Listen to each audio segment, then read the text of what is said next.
Gulliver's Travels by Jonathan Swift. Part IV. A Voyage to the Country of the Houyhnhnms. Chapter II. The author conducted by a Houyhnhnm to his house. The house described. The author's reception. The food of the Houyhnhnms. The author in distress for want of meat. Is at last relieved. His manner of feeding in this country. Having travelled about 3 miles, we came to a long kind of building, made of timber stuck in the ground, and wattled across. The roof was low and covered with straw. I now began to be a little comforted, and took out some toys, which travellers usually carry for presents to the savage Indians of America and other parts, in hopes the people of the house would be thereby encouraged to receive me kindly. The horse made me a sign to go in first. It was a large room with a smooth clay floor, and a rack and manger, extending the whole length on one side. There were 3 nags and 2 mares, not eating, but some of them sitting down upon their hams, which I very much wondered at, but wondered more to see the rest employed in domestic business. These seemed but ordinary cattle. However, this confirmed my first opinion, that a people who could so far civilize brute animals must needs excel in wisdom all the nations of the world. The grey came in just after, and thereby prevented any ill treatment which the others might have given me. He neighed to them several times in a style of authority, and received answers.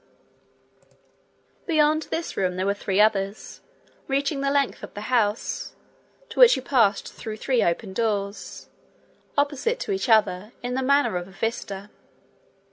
We went through the second room towards the third. Here the grey walked in first, beckoning me to attend. I waited in the second room, and got ready my presents for the master and mistress of the house. There were 2 knives, 3 bracelets of false pearls, a small looking-glass, and a bead necklace. The horse neighed 3 or 4 times, and I waited to hear some answers in a human voice, but I heard no other returns than in the same dialect, only 1 or 2 a little shriller than his. I began to think that this house must belong to some person of great note among them, because there appeared so much ceremony before I could gain admittance. But that a man of quality should be served all by horses was beyond my comprehension.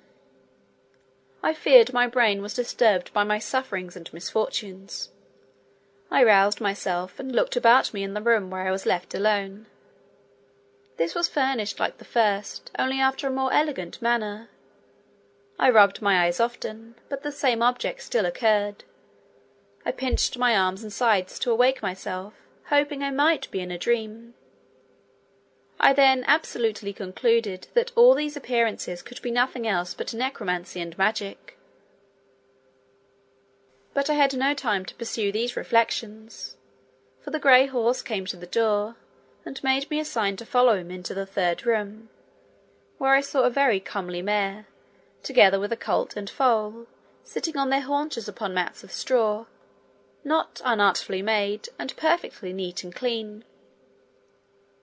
The mare, soon after my entrance, rose from her mat, and coming up close, after having nicely observed my hands and face, gave me a most contemptuous look, and turning to the horse, I heard the word Yahoo often repeated betwixt them, the meaning of which word I could not then comprehend, although it was the first I had learned to pronounce.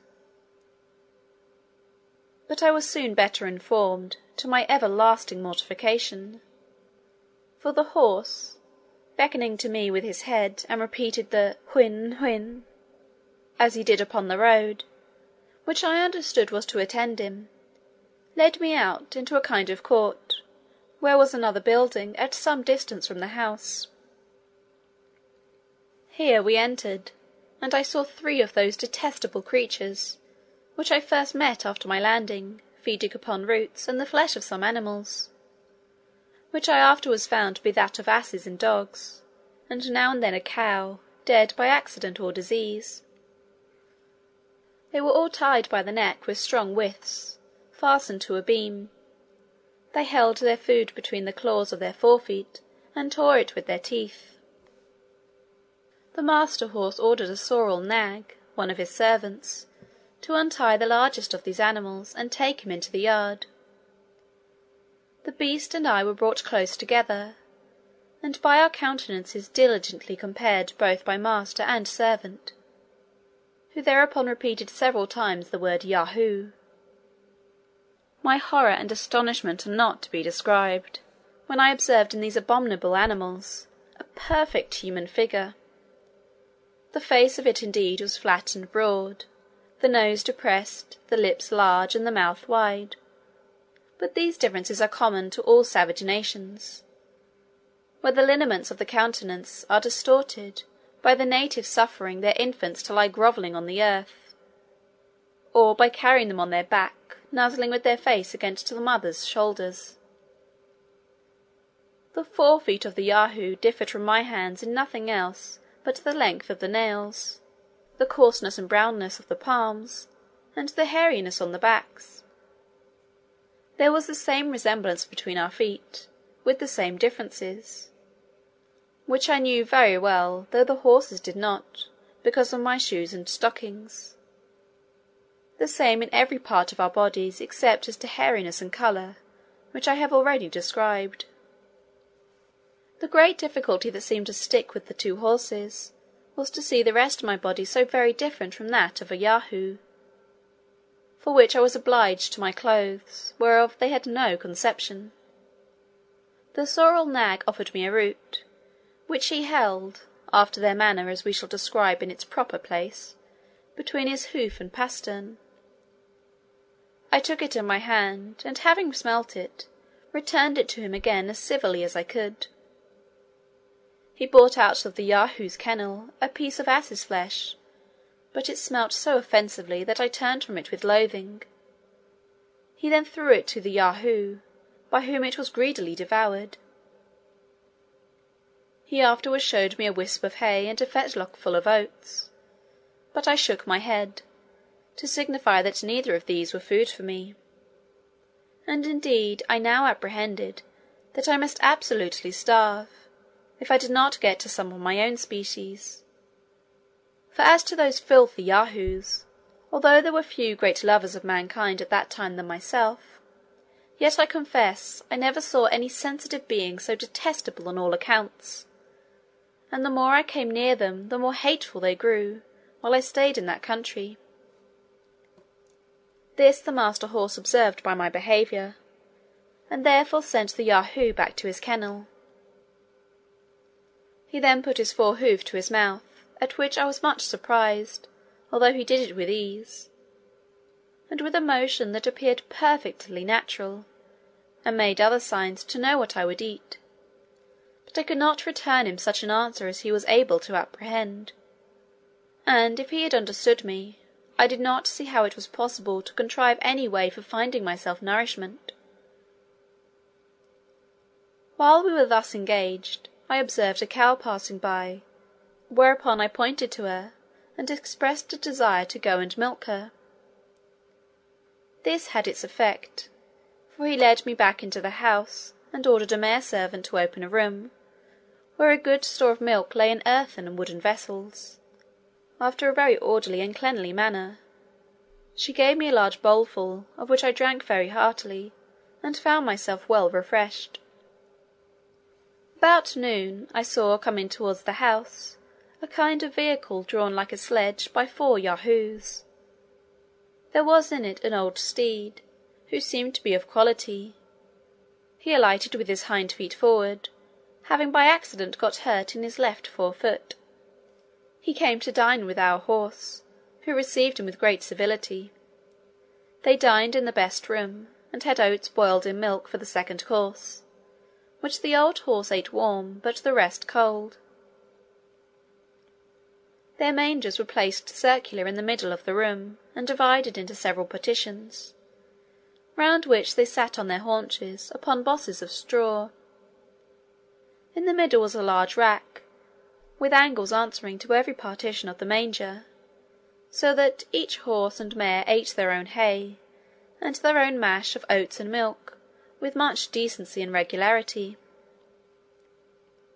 The behaviour of the young colt and foal appeared very modest, and that of the master and mistress extremely cheerful and complaisant to their guest.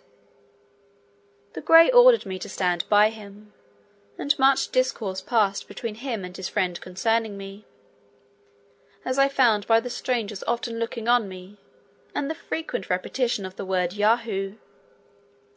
I happened to wear my gloves, which the master grey observing, seemed perplexed, discovering signs of wonder what I had done to my forefeet. He put his hoof 3 or 4 times to them, as if he would signify that I should reduce them to their former shape, which I presently did, pulling off both my gloves and putting them into my pocket. This occasioned farther talk, and I saw the company was pleased with my behaviour, whereof I soon found the good effects. I was ordered to speak the few words I understood, and while they were at dinner, the master taught me the names for oats, milk, fire, water, and some others, which I could readily pronounce after him, having from my youth a great facility in learning languages. When dinner was done, the master horse took me aside, and by signs and words made me understand the concern he was in that I had nothing to eat. Oats in their tongue are called hulna.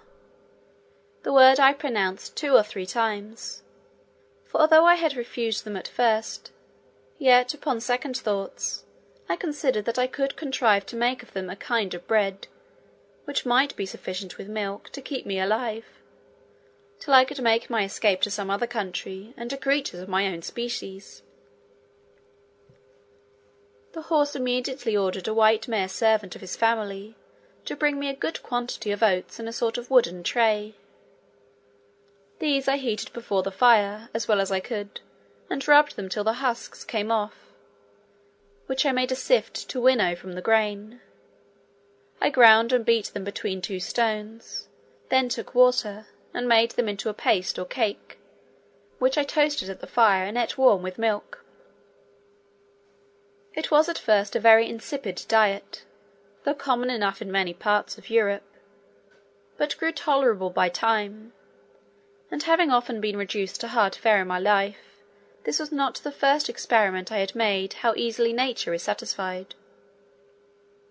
And I cannot but observe that I never had 1 hour's sickness while I stayed in this island. It is true I sometimes made a shift to catch a rabbit or bird by springs made of Yahoo's hairs, and I often gathered wholesome herbs, which I boiled, and ate as salads with my bread, and now and then, for a rarity, I made a little butter, and drank the whey.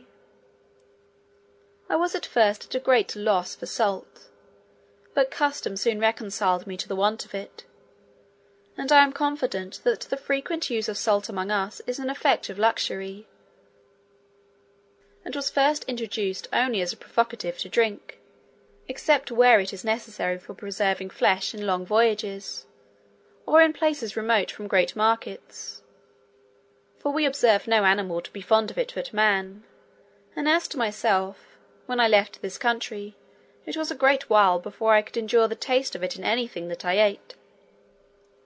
This is enough to say upon the subject of my diet, wherewith other travellers fill their books, as if the reader were personally concerned whether we fare well or ill. However, it was necessary to mention this matter, lest the world should think it impossible that I could find sustenance for 3 years in such a country, and among such inhabitants. When it grew towards evening, the master horse ordered a place for me to lodge in. It was but 6 yards from the house, and separated from the stable of the Yahoos. Here I got some straw, and covering myself with my own clothes, slept very sound. But I was in a short time better accommodated, as the reader shall know hereafter, when I come to treat more particularly about my way of living. Part 4, Chapter 2.